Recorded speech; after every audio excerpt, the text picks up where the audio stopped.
नाही काय कारण काय? हां, तुझी घोंगडी चांगली. घोंगड शब्दाचा अर्थ कळला का? देहरूपी घोंगड. देहरूपी घोंगड अर्थ लक्षात आला का? हा, हे देह हे घोंगड आहे. हां, तेव्हा तुझं घोंगड आणि आमचं घोंगड याची तुलनात्मक मांडणी ज्या अभंगातून केलेली आहे त्या अभंगाचं नाव घोंगडी.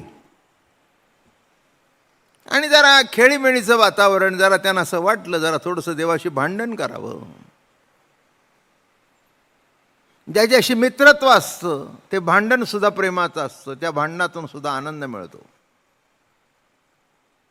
ते भांडण सुद्धा काय देतं? काही काही भांडणं इतकी विकारी असतात की त्या भांडणातून दूर जातात आणि काही भांडणामुळे जवळ येतात. कारण ते भांडण हे भांडण नसतंच, एक आनंद लुटणं असतं.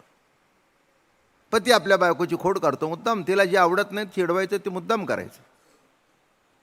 मग ती चिडली की त्याला बरं वाटायचं. माझं बोलणं कळलं का? अशा काही काही ह्या भानगडी असतात आणि अशा भानगडीतून संसार यशस्वी होतो. एक भानुबाई आहे आणि एक गडी आहे, असे दोन्ही मिळून भानगडी.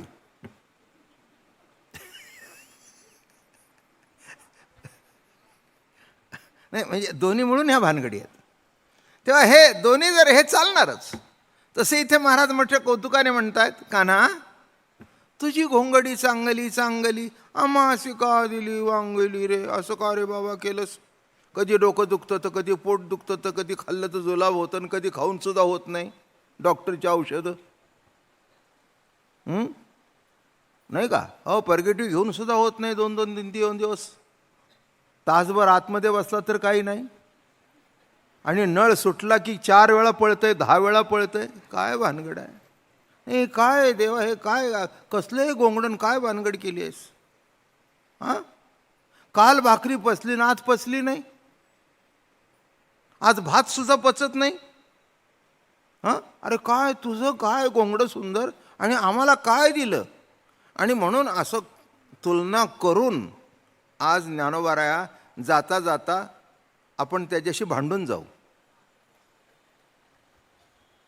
प्रवचनाचा परिपूर्णता करताना शेवट करायचा नसतो, परिपूर्णता करायची असते बरं का. आणि तुम्हाला सांगितलं अजून 3 दिवस 3 कीर्तनं माऊलींच्या अभंगावरच आहे, तेव्हा तसा शेवट नाही आहे. हां, गंमत काय आहे की काय धक्का मारतायत, तुझं शरीर चांगलं ना आमचं का नाही? माझं बोलणं कळलं का? हां, जसं एका घरामध्ये एक गोरा असला एक काळा असला, 2 एका आई वडिलाचेच. मग ते विचारतं, हे हा गोरा का आणि मी काळं का? आता हे कोणी उचललं? त्याच्या आईच्या बाला तरी उत्तर देता येईल का? त्याच्या बाला तरी का काय उत्तर नाही? माझं म्हणणं कळलं का? का हे अजिबात उत्तर नाही. आमच्या घरातलं उदाहरण सांगतो. दादा महाराज आणि त्यांचे बंधू, एकदम दादा महाराज म्हणजे प्युअर युरोपियन आणि त्याच्या उलट त्यांचा रंग होता बंधूंचा. म्हणजे आता का असं का याचं उत्तर नाही, असं का याचं उत्तर नाही. तसं का आमच्या पोटात दुखतं, का आमचं पोट बरं नाही आणि असं शरीर आम्हाला का दिलंस की आम्हाला प्रवचनाला जायची इच्छा असताना जाता येत नाही? का गुडघा दुखतो? नाही का? प्रत्येक क्षणाला त्रास देणारं असं का दिलंस? ते म्हणले, ज्ञानोबा काय झालं एवढं तुम्हाला चिडायला? ऐक म्हणले, तुझं कसं ना आमचं कसं. ऐक, तुला ऐकायचंय ना? हां, मग इथून सुरुवात. स्वगत सच्चिदानंदे मिळोनी शुद्ध सत्व गुण विणली रे. स्वगत सच्चिदानंद, तुझ्या घोंगड्याला कसले धागे आहेत? सच्चिदानंदाचे धागे आहेत. जे सद आहे ते चिद आहे, जे चिद आहे तेच आनंद आहे. असं सच्चिदानंदाचे धागे आहेत तुझ्या घोंगडीला. स्वगत म्हणजे ओरिजिनल आहेत. जसं आपण म्हणतो ना हा गुण त्याला अवगत आहे, तसं हे स्वगत आहे, तुझ्या ठिकाणीच आहे. कसं आहे ते बघ. स्वगत सच्चिदानंदे मिळोनी. सच्चिदानंद रूपाने विणलेली एक सद स्वरूप आहे, एक चित स्वरूप आहे आणि एक आनंद स्वरूप आहे. हे शब्द जरी तीन असले तरी विणल्यानंतर एका घोंगड्यामध्ये ते एक घोंगडेच झाले. सदाचाही धागा आहे, चिदाचाही धागा आहे, आनंदाचाही धागा आहे. आणि हे सगळे चांगले आहेत. सद म्हणजे सत्ता, चिद म्हणजे प्रकाश, आनंद म्हणजे आनंद. म्हणून स्वगत सच्चिदानंदे मिळोनी. आणि पुढे सांगतायत शुद्ध सत्वगुण विणली रे. बरं का, हे बघा, नुसता सत्वगुण सांगत नाही तर शुद्ध सत्वगुण. काय सांगतो? शुद्ध सत्वगुण. आता समजण्याकरता दृष्टांत काय देऊ तुम्हाला? हा जो भाजीपाला आहे ना, त्याला युरिया वगैरे घातला नाही, शुद्ध. माझं बोलणं कळलं का? हां, तुमच्या पोटामध्ये ती नको ती भाजी खात असताना त्याचे जर केमिकल मारले असतील जंतू मारण्याकरता, तर तुमच्या पोटातले सुद्धा जंतू मरून जातात ना. एक लक्षात घ्या, काही काही वेळेला जंतू आवश्यक आहेत. बॅक्टेरिया जो म्हणतात ना, ते पोटामध्ये जंतू आहेत. ते बॅक्टेरिया काय करतात? नको ते खाऊन टाकतात, पाहिजे ते शिल्लक ठेवतात. तो बॅक्टेरिया लागतोच. आणि औषधं नको ती अँटीबायोटिक दिल्यानंतर तो बॅक्टेरिया तयार होतो, तोही संपवून टाकतो, म्हणून पचत नाही मग. म्हणून अँटीबायोटिक जास्ती दिल्यानंतर जो त्रास होतो पोटाचा, त्याच्या कारण ते आहे, बॅक्टेरिया संपतो. तसं नको ते जंतू नको आणि पाहिजे ते, हां, मग ते पोषक आहेत शरीराला. काय आहेत? तसं इथे काय घडलं? स्वगत सच्चिदानंद शुद्ध सत्वगुण. माझं बोलणं कळलं का? हे बघा, इथे काय कोणी तमगुणी म्हणजे एकदम इतका तापट माणूस की एखादा शब्द ऐकला की अंगावर धावून जातो. एखादा शब्द कमी जास्ती झाला की अंगावर धावून गेलात म्हणून समजावं. तामसी वृत्ती. बरं का, हे काही चुकीचं आहे अशातलं काही भाग नाही. ते ईश्वरी सत्तेतला रूपच आहे ते. आता हे काय सांगितलंय की तुझी कशी ना आमची कशी. तू शुद्ध सत्वगुण आणि आमचे बाकीचे सगळे गुण आमच्यात आले. बघा शब्द कसा वापरलाय, नुसतं सत्वगुण म्हटलं नाही, शुद्ध सत्वगुण. निरस दूध. आता काही काही गवळी पूर्वीच्या काळी निरस दूध आणून द्यायचे. पण तुम्हाला माहिती आहे का, धार काढताना बरं का, जी चौरी असायची ना, काय म्हणतात त्याला, बरोबर आहे ना, हां, त्याच्यामध्ये पूर्वीच दूध पाणी घालून ठेवायचे. इतकी हुशार मंडळी. आणि मग धार काढायची. म्हणजे हुशार आहेत ना, ते आपलं भांडं घेऊन जायचे, याच्यात धार काढून द्या. अशी धार अजून कोल्हापूरला तुम्हाला त्या चौकात मिळते. मी दरवर्षी जातो, त्यामुळे संध्याकाळला त्या अशा म्हशी उभ्या राहिलेल्या असतात. समोर पिळून दूध घ्या, क्या बात आहे. आणि मग ते दूध मात्र निरस, काहीही मिक्सचर नाही, शुद्ध सत्व.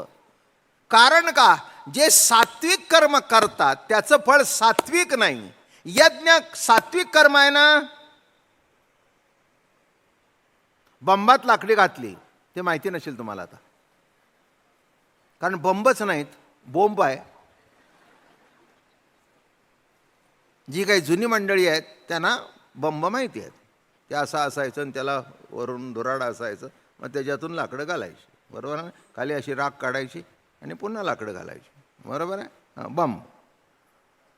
आता काही प्रश्नच नाही, बटन दाबले की गिजर आहे, सगळंच आहे.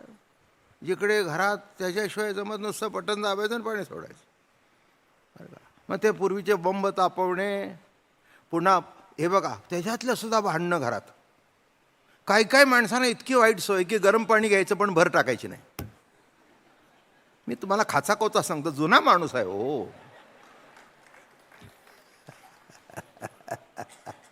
म्हणजे त्याच्यातला खाचा भांडणं कुठे व्हायची. पाणी घेतलं भर कोणाचं बाप टाकणार का. दुसरा भाऊ म्हणतो तू काळजी करू नकोस, आयुष्यभर तुलाही भर बाचाच बा टाकतोय. अरे नका भांडू, मी आहे ना भर टाकायला. कळलं का? हां, हे असं याला म्हणतात काय, बम. आता संपलं, काळाच्या ओघात तो दिसत नाही. काय आमच्या घरामध्ये अजून कमीत कमी एवढा मोठा असा, उत्सवाला आली की तो बम तापवला की 30-40 माणसं आंघोळ करायची. पण तो मोडला नाही, ठेवला आहे. असू द्या, पुढच्या पिढीला बंब तरी कळेल. नाही तर सध्या बंब शब्दाचा अर्थ कुठे आग लागली रे, आगीचा बंब आला. तेव्हा आहे तो जतन करून ठेवला आहे मुद्दाम. काय की पुढच्या पिढीला कळावं बंब काय, कशाकरता बंब असतो, पाणी तापवणं काय. तसं सात्विक, आता तिथे जाळ घालणं हा भाग निराळा आणि यज्ञात घालणं हा भाग निराळा. अजून सांगू का, यज्ञातल्या अग्नीमध्ये भर घालणं किंवा आहुती घालणं हे सुद्धा भाग काहीतरी इच्छा आहे. पण जेव्हा पंचारतीमधली ज्योत ओवाळली जाते, पंचारती शब्दाचा अर्थ कळला का? पंचारती म्हणजे प्रत्येक पानाचं एक एक प्रतीक आहे. प्राण, पंच प्राण ओवाळीन तुझं. 5 प्राण आहेत. किती अवघड आहे जीवनाचं गणित. हां, म्हणून वैराग्य शब्दाचा अर्थ असाच आहे की जीवनाला ज्या गोष्टी लागतात त्या लागतातच, पण वाजवीपेक्षा. हां, काय बोलवलंय जेवायला, 2 दिवस घरात कमी जेवू लागला. बायको म्हणली कमी काय जेवताय? म्हटलं त्यांनी जेवायला बोलवलंय. धन्य धन्य तुझी, धन्य तुझी. अरे पोट दिलंय देवाने, काय जेवढं खायचं तेवढं खा, नाही का? अहो माझ्याकडे माणसं आहेत अशी. आम्ही जुन्नरला गेलो होतो उत्सवाला. एक आमच्याबरोबर म्हणजे जाताना उत्सवाला 10-15-20 माणसं असतातच. त्याच्यातलं एक होता, त्याने अशा जिलेब्या तुम्हाला सांगू आणि भजी आणून ठेवली. आम्ही आपलं काय 2-4 घेतली, खाल्ली. त्याचं नाव आबा होतं. म्हटलं आबा हं आबा किती कढी खावी? 56 कढी खाल्ली, 56.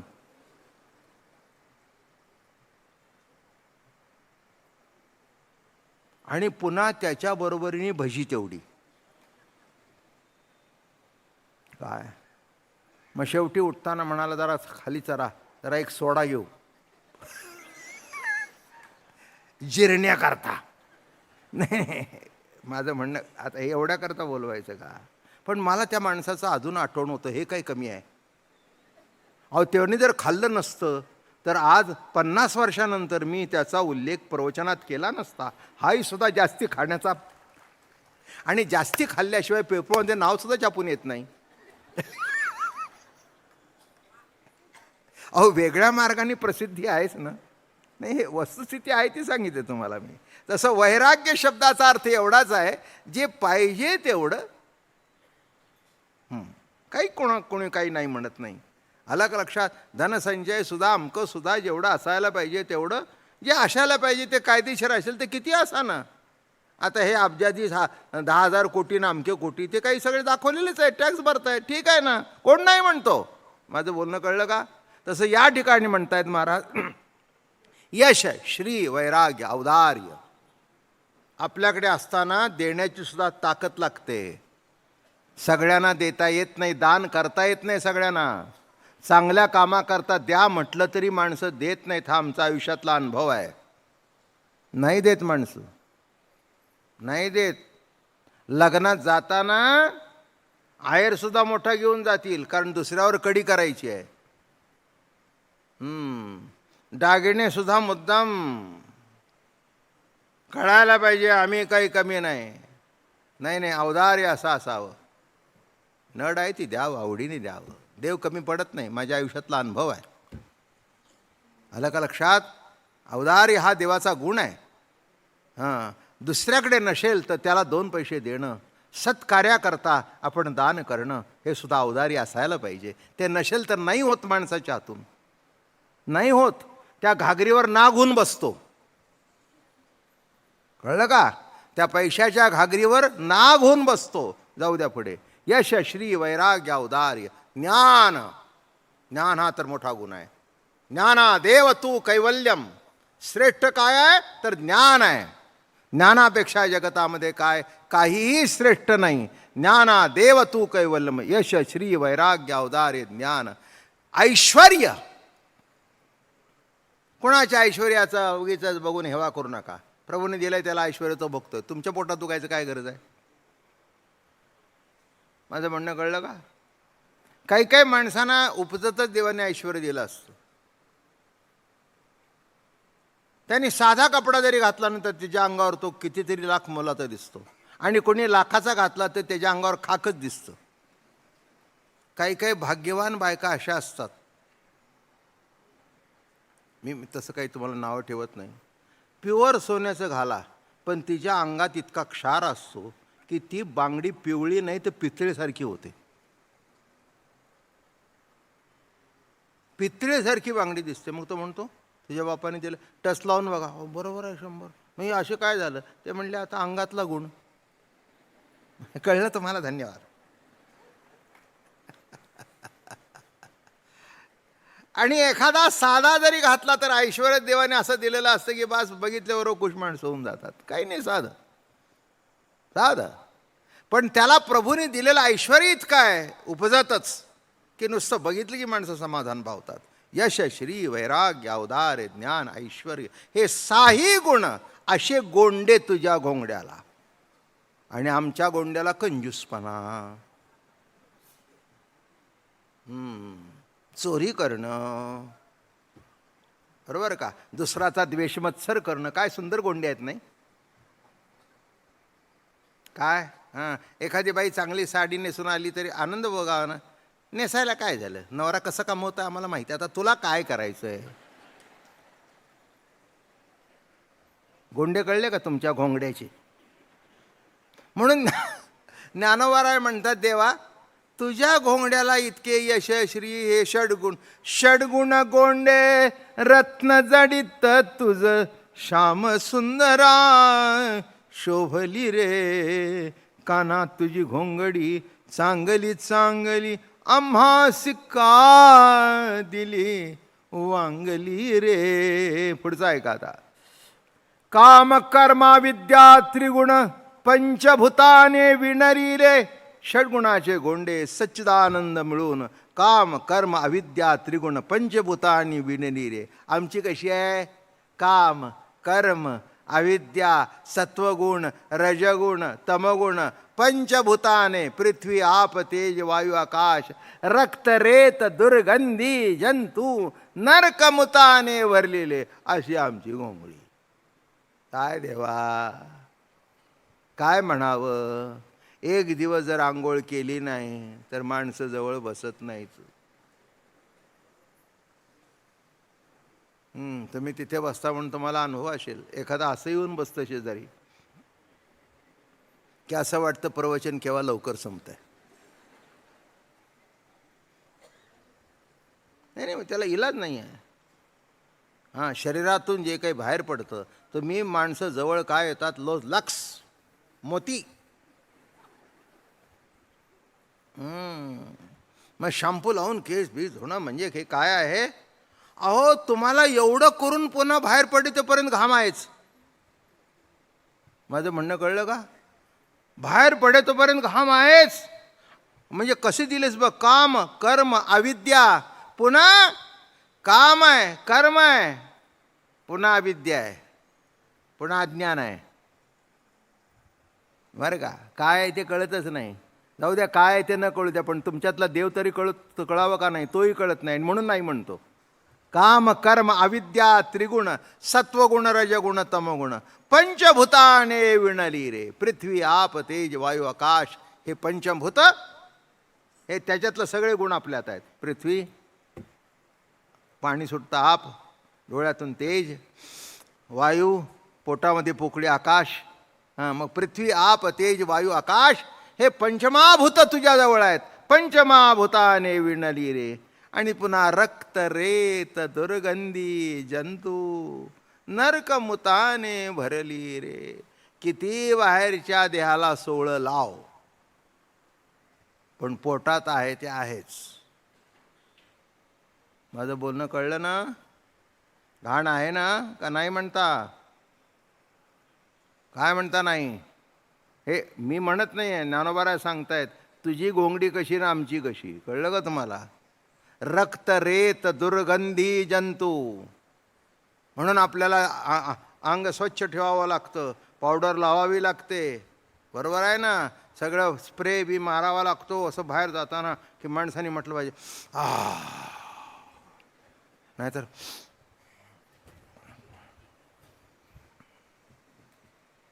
कळलं का? हां, हे मी कोणाचं वर्णन करत नाही, इथे सांगितलेलं करते. तुझी कशी ना आमची कशी. तुझी कशी, तुझा सगळा सुवासच नाही. नाही लक्षात आला? भगवंताचा वास जो तुमच्यात आहे तो वास सोडून बाकी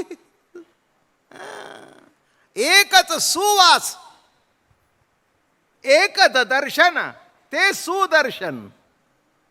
एकच एकच. आणि तुझा वास असल्या कारणाने मग अंगळे स्वच्छ कपडे बिपडे घातले. म्हणून रोजच्या रोज कपडे बदलणं, शरीराच्या दृष्टिकोनातून, आरोग्याच्या दृष्टिकोनातून. पण गंमत सांगतो, कितीही बदला पण घाण झाल्याशिवाय राहत नाही. हे आमच्या शरीराचा गुण. आमची घोंगडी कशी आहे? ही अशी आहे. नरकमुताने भरली रे, हे सगळं भरलेलंच आहे. षडविकार षडवैरी मिळवणी, तापत्रयाने विणली रे. जन्माला येणे, असणे, वाढणे, बदल होणे, नाश पावणे, मरण, अशा 6 विकारांनी. किती? जन्माला येणे, असणे, वाढणे, बदल होणे, नाश पावणे, मरण होणे. हे काय आहे? काय म्हटलेत बघा, षडविकार आहेत. जन्माला येणं, तुम्ही म्हणाल हा विकार. हो, अहो जन्माला येणं म्हणून भानगडी. जन्मालाच नाही आलं तर भानगडी आहेत का? म्हणून जन्माला येणं हा पहिला विकार. काय म्हणतायत मग? जन्माला येणं, असणं. जन्माला येणं हा एक विकार, असणं हा सुद्धा विकारच आहे की. काही माणसाला तुमच्या असण्याने दुःख होतं. माझं म्हणणं कळलं? आणि अजून पुढे जाऊन सांगू का, जास्ती जगल्यावर सुद्धा आपलं असणं आपल्याला त्रासदायक होतं. होतं ना का नाही?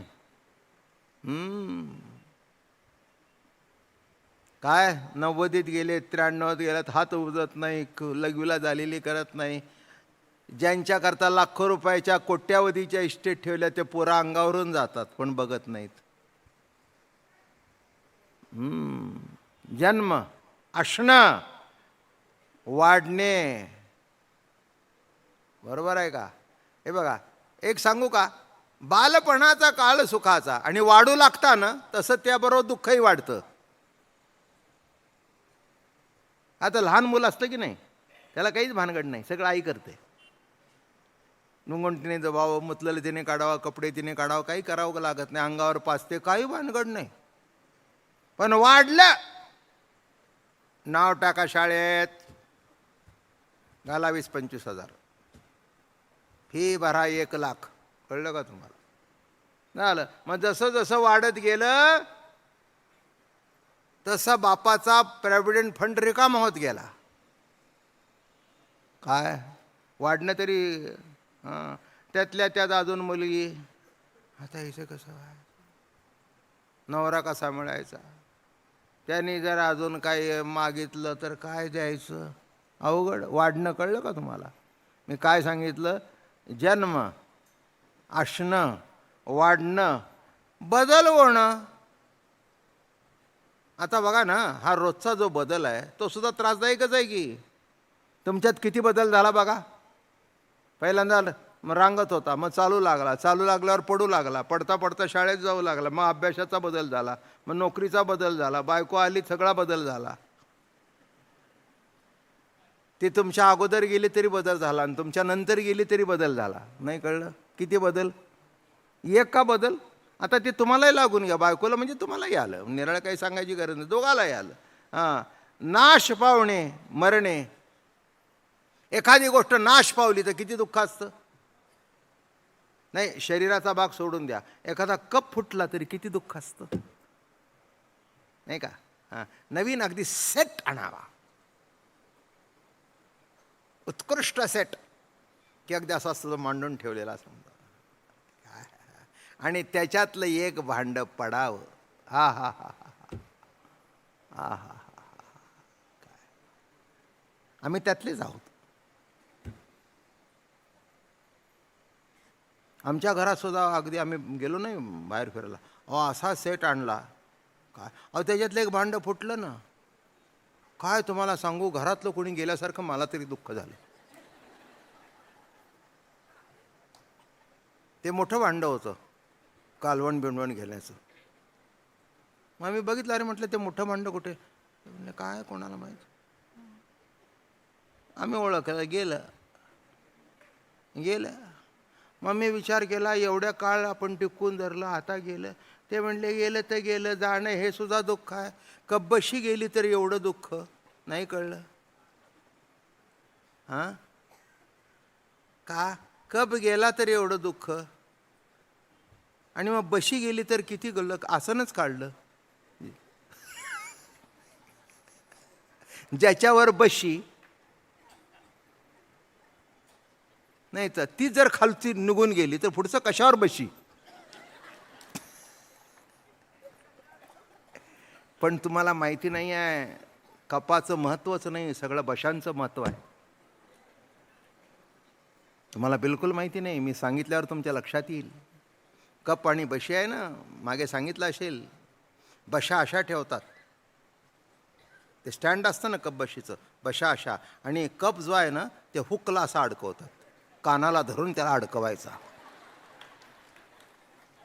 आपली अवस्था अशीच आहे. अमासी का दिली वांगली रे, अडकवल्यावर कधी बायको धरते तर कधी कार्ट धरतं, तर कधी सून धरते, तर कधी नातवंड धरतात, कधी पोर, ते कप असतो. आणि त्याला असा धरायचा, हिला अशी धरायची.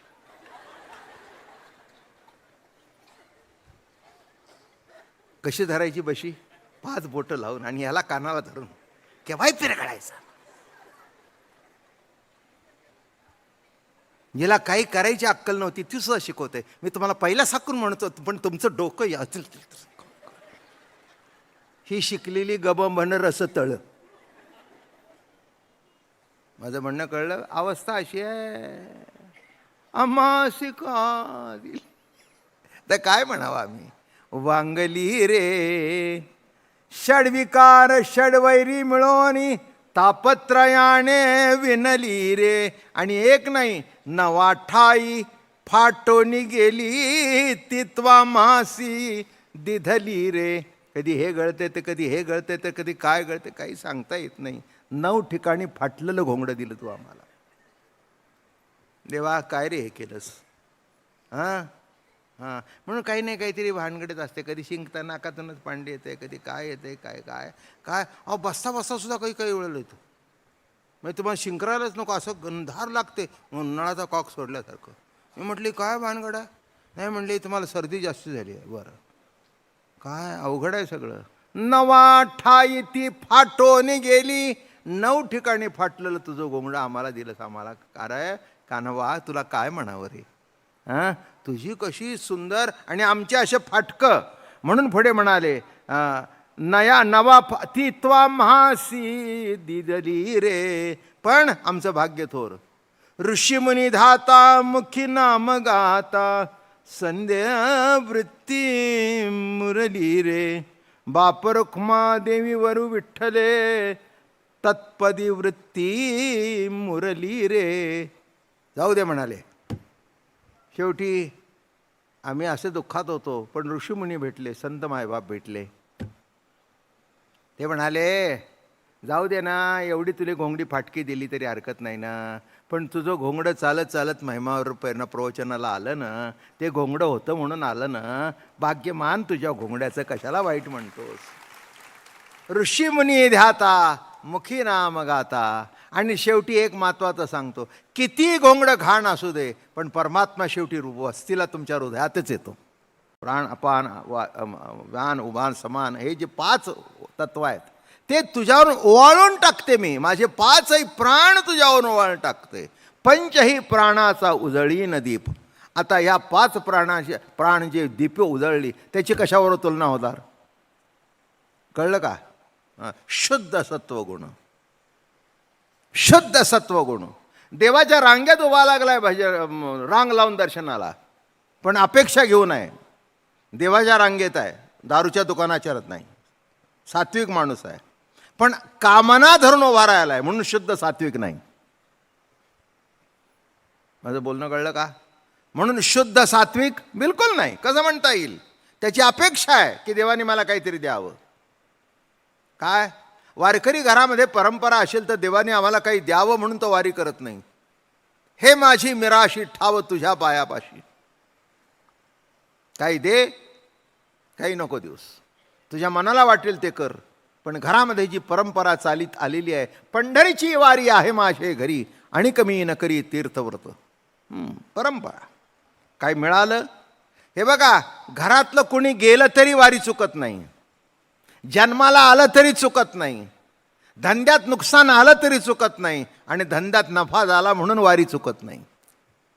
कारण त्याच्याकरता वारी नव्हे. आणि या भूमिकेतून जे कर्म केलं जातं त्याला शुद्ध सात्विक कर्म म्हणतात.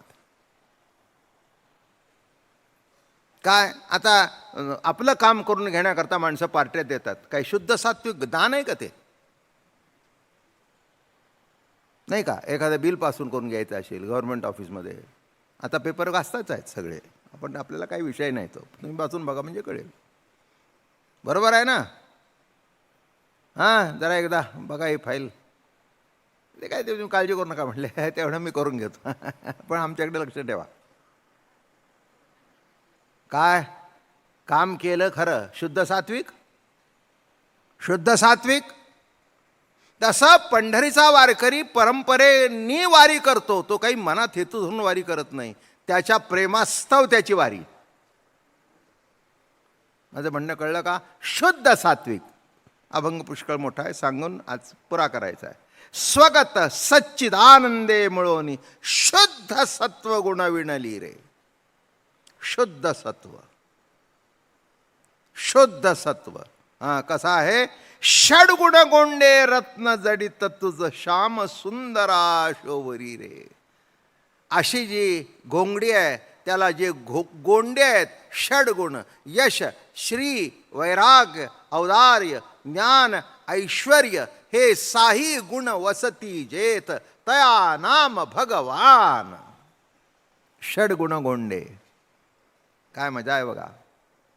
एक लक्षात घ्या, माणसाला किंमत नसते, त्याच्या गुणाला किंमत असते. आणि गुण त्याच्या जवळ आहे म्हणून माणसं त्याची चहा करतात. बोलणं लक्षात आलं का? किंमत कशाला आहे? तुम्हाला नाही. तुमच्यात गुण असेल तर तुम्हाला किंमत आहे. माणसं मानतात ते त्या गुणाला मानतात, त्याला मानत नाही. मग जे गुण आहेत, यश. म्हणून एक महत्त्वाचा भाग सांगतो, तो विषय आलाय म्हणून विस्तृत सांगतो. यश आलं तर उन्मत्त होऊ नये, कारण यश हा तुमचा गुण नाही. यश मिळणं हे भगवंतानी कृपा करणं आहे.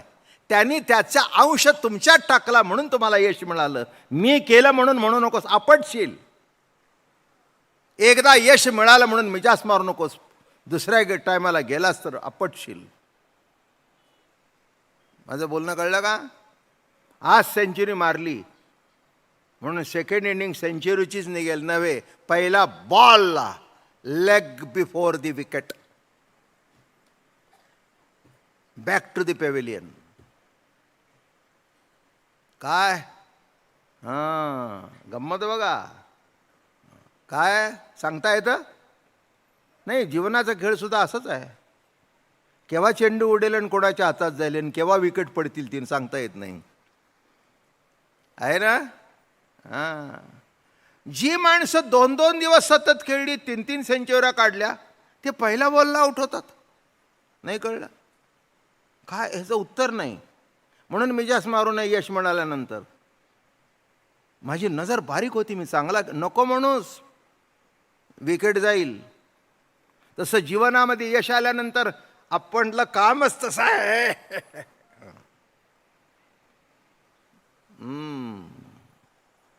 रावणाने सगळ्या देवादिकांना बंदीखान्यात घातलं. 33 कोटी देव बंदीखान्यात घातले. काय पॉवरफुल असेल बघा. 33 कोटी देव रावणाने जेव्हा बंदीखान्यात घातले, काय आश्चर्य आहे. किती फुगला असेल? नाही, किती फुगला असेल आणि किती फुगावं. बरं, पुढचा प्रश्न, का फुगू नये? बरोबर आहे. हां, वारा त्याच्या गळामध्ये काय करत होता माहिती आहे का? साफसफाई, झाडून काढत होता. अग्नी त्याच्या घरातले कपडे धुत होता. मग आता मला सांगा की एवढे सगळे देव त्याच्या घरामध्ये काम करत होते. हे जे सगळे ग्रह आहेत की नाही, मंगळ अमके तमके, त्याच्या पलंगाला पायऱ्या त्याच्या होत्या. काय पॉवर त्याची, काय पॉवर. ज्या जानकीला कोणाला हात लावू शकत नाही त्यांनी खांद्यावर उचलून आणली. डायरेक्ट डिसेंडंट आहे तो. मागच्या 7-8-10 दिवसापूर्वी सांगितलं. चौथा आहे तो. बरोबर आहे ना. पण मद झाला, माझ्यासारखा कोणी नाही, सगळ्यांना खलास करून टाकीन, रामाला सुद्धा उडवीन. थोडक्यात यश सांगतो. यशाची गुरमी चढली आणि शेवटी पडला. पडल्यानंतर राम असतो. रामाने लक्ष्मणाला जवळ बोलवलं. म्हणे, लक्ष्मणा, एक विनंती आहे. रावण शेवटचा श्वास घेतोय, जाऊन भेटून ये. नाही म्हणले, आता जमिनीला पडला, आपलं वैर संपलं, जाऊन भेटून ये त्याला. ते म्हणले, कशाकरता भेटायचा? नाही, त्याला म्हणावं, आयुष्या शेवटी जगाला काही देण्यासारखा काही संदेश असेल तर द्या, काही उपदेश सांगा आम्हाला. लक्ष्मण गेला. रावण, महाराज नमस्कार. घरातल्या नवऱ्याने 2 डोळे वटारले तर घर थरथरतं. 10 दुणे 20 डोळे जर वटारले तर काय होईल?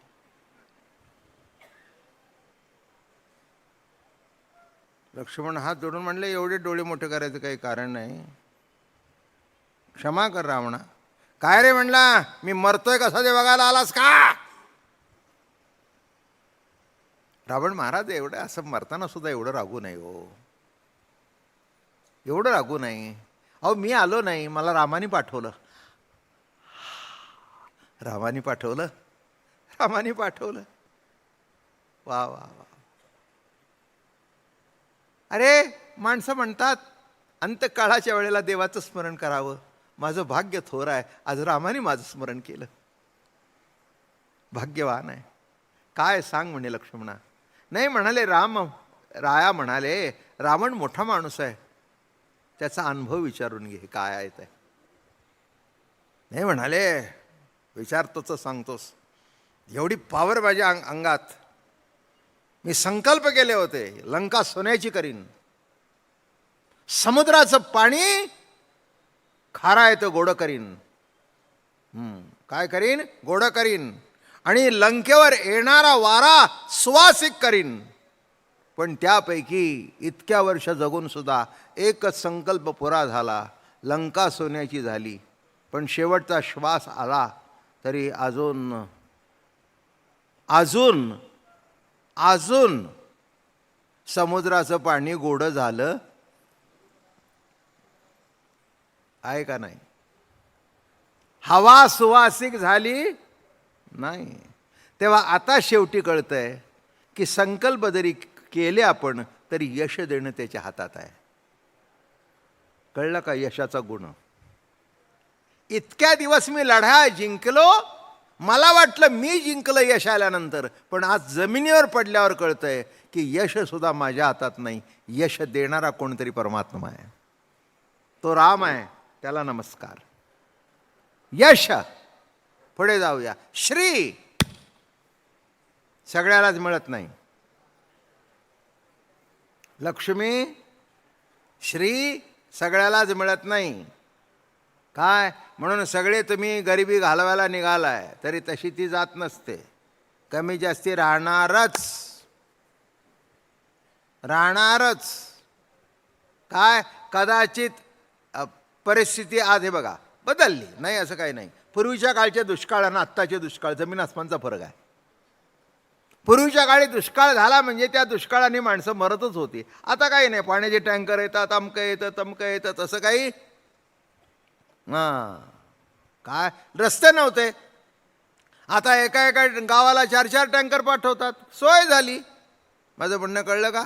धान्य मिळत नव्हतं, भारतात पिकलं नाही, अमेरिकेतून गहू आला, सोय झाली. माझं म्हणणं कळलं? हां, म्हणून लक्षात ठेवा की श्रीमंती सगळ्यालाच असते असं समजू नका. म्हणून आपल्याजवळ आहे त्याच्यात मी श्रीमंत आहे म्हणा. दुसऱ्याचं एक मी तुम्हाला सांगू का, तुम्ही दुसऱ्याकडे पाहता तेव्हा गरीब होता, पण स्वतःच्या जीवनाचं अवलोकन केलं तर तुम्हाला असं वाटेल आपल्या इतकं श्रीमंत दुसरं कोणीच नाही.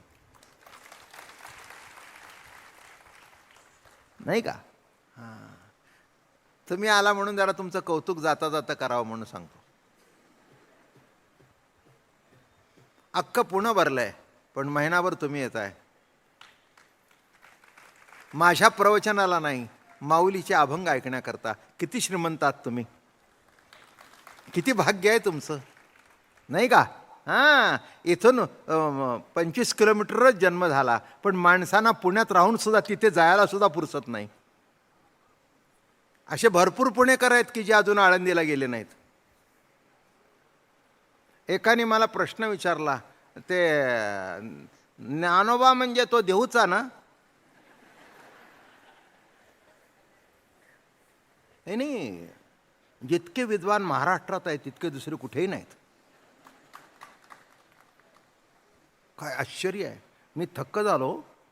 मी म्हटलं तुम्ही कुठं? नाही, काय म्हणला, आम्ही ह्या भानगडीत कधी पडलोच नाही. तुम्ही मला सायन्सच्या क्षेत्रातलं विचारा, त्यातली मला माहिती, पण ह्यातली मला माहितीच नाही. भाग्यवान आहेस, भाग्यवान आहेस. त्या महाराष्ट्रातले एक मागच्या पिढीतले एक मोठे लेखक होऊन गेले, साहित्यिक. ते स्वतः देव तितकेसे मानत नव्हते. नाव बी काही घेत नाही, बरं नसतं. ते पंढरपूरला गेले आणि माऊलीच्या पांडुरंगाच्या चरणावर मस्तक ठेवलं. तेव्हा सगळे म्हणाले की तुम्ही देव मानत नाही, मग पांडुरंगाच्या चरणावर नाही. म्हणाले, एकेकाळी ज्ञानोबारांनी इथे डोकं टेकलं, तुकाराम महाराजांनी डोकं टेकलं, तिथे डोकं टेकलं म्हणजे त्यांचं डोकं माझ्या डोक्याला लागेल म्हणून मी आयतेवर नमस्कार केला. आणि पुढे असं म्हणाले की महाराष्ट्रामध्ये जन्माला येऊन जो ज्ञानोबा तुकोबाचा गाथा ज्ञानेश्वरी वाचत नाही, कशाकरता महाराष्ट्रात जन्माला, असा ती साहित्यिक म्हणत होते. कशाकरता सांगितलं? आणि तुम्हाला मला महिनाभर, अहो मला तरी संधी कुठे आहे बोलायला महिनाभर. मी रोज फिरता मनुष्य आहे. आज हे गाव ते गाव, ते गाव ते गाव, काय गेल ते. पण त्याच श्रोत्यासमोर 1 महिना आणि एका संतावर निवडक अभंगावर बोलणं इतकं सोपं नाही. हे बघा, मी काय सांगतो ते नीट लक्षात घ्या. मी महत्त्वाचा भाग घ्या. अहो काय नाही, तुम्हाला सांगू, 4 कीर्तनं पाठ झाला ना तर तुम्ही मोठे महाराज व्हाल. कारण वर्षातून त्या गावाला 1 फेरी असली, बोलवलं तर. या गावाला तो अभंग, त्या गावाला तो अभंग, त्या गावाला तो अभंग, पुन्हा 5व्या वर्षी बोललेला आणि तोच अभंग. कोणाच्या लक्षात आहे कोण घेतलं ते? कळलं का? हां, म्हणून रोजच्या नवीन श्रोत्यापुढे प्रवचन करणं सोपं असतं, पण 30 दिवस तीच मंडळी पुढे येऊन बसणं इतकं सोपं नाही. ते ज्ञानेश्वर महाराजांनीच तुमच्या माझ्यावर कृपा केली. तुमची ऐकण्याची ओढ आणि माझी सांगण्याची इच्छा, या दोघांचं कॉम्बिनेशन झालं. ओवी सांगू का? सांगया तुझी माझी भेटी होणे, जैसी तळा तळी मिठी देणे. काय वाक्य आहेत माऊलीची. सांगया, सांगया, चांगदेव 65 जेव्हा लिहिली, सांगया तुझी माझी भेटी होणे, जैसे तळहातात तळी भेटी देणे. कोणचं तळहात कोणाला मिळालं? तसं कुणी सांगितलं आणि कुणी ऐकलं? तुम्ही ऐकलं, मी सांगितलं नाही. दोघाची मिठी बसली. वक्ता तो वक्ता नव्हे, श्रोते निवीण. म्हणून यश श्री ज्याच्याजवळ असेल तो गाढव जरी असला तरी त्याला मान मिळतो. पेशवाल्याचं लक्षण हे मोठं वैशिष्ट्यपूर्ण आहे. एखादा मोठा शेठजी असेल ना, त्याच्याकडे पैसा अक्कल काही नाही, पण प्रारब्धावनी आला पैसा. अरे आला.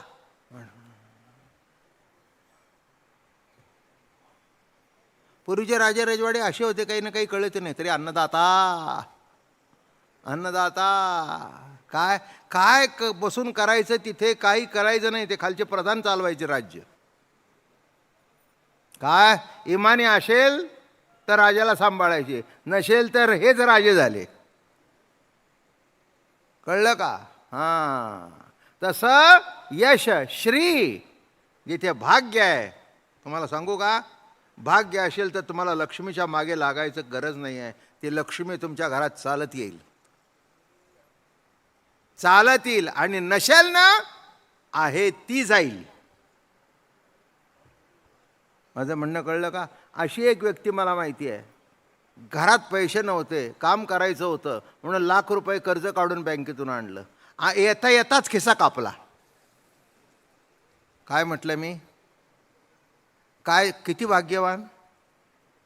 ₹1,00,000 मिळाले, बायकोला फोन केला, मिळाला, आता आपलं काम झालं, आता अजून काय 10 वर्ष फेडायचे. पण केव्हा कातर मारली आणि केव्हा झालं. घरी म्हणते, बायकोला म्हणलं हे ठेव, ते हात बाहेर निघाला खालून. सांगता येत नाही. येते तिथपर्यंत नीट सांभाळा. ती का सांभाळा? ज्या दिवशी यायची बंद होईल त्या दिवशी आहे ती तुमच्या उपयोगी पडेल. म्हणून लक्ष्मी जेव्हा घरात येते तिचा अनादर कधी करू नये आणि वाम मार्गाने तिचा खर्च करू नये. नको ते खाणं, नको ते पिणं, नको तिथे आकडा लावणं, या भानगडीत कधी पडू नका. तुमच्या आयुष्याचा आकडा झाल्याशिवाय राहणार नाही. योग्य तऱ्हेने त्या संपत्तीचा उपयोग करा, ती टिकेलच नाही, वाढेल. यश श्री हा तुझा गोंडा आहे दुसरा. हां, यश श्री वैराग्य हा एक भाग आहे. जीवनामधून वस्तूंची उपलब्धता असून सुद्धा त्याचा भोग न घेणं, त्याच्यापासून अलिप्त राहणं नामे वैराग्य. सर्व सोडणं म्हणजे नव्हे. त्याचा मुद्दा सांगतो, कोणालाही काही सोडता येत नाही. युक्त आहार आणि युक्त विहार नामे वैराग्य. अर्थ कळला का? जेवावं किती? जेवढं लागतं तेवढं. उगीचच मिळालंय म्हणून खात सुटू. मी तुम्हाला सांगतो, पैसे तुम्हाला खायचे असतील तर जरूर खा.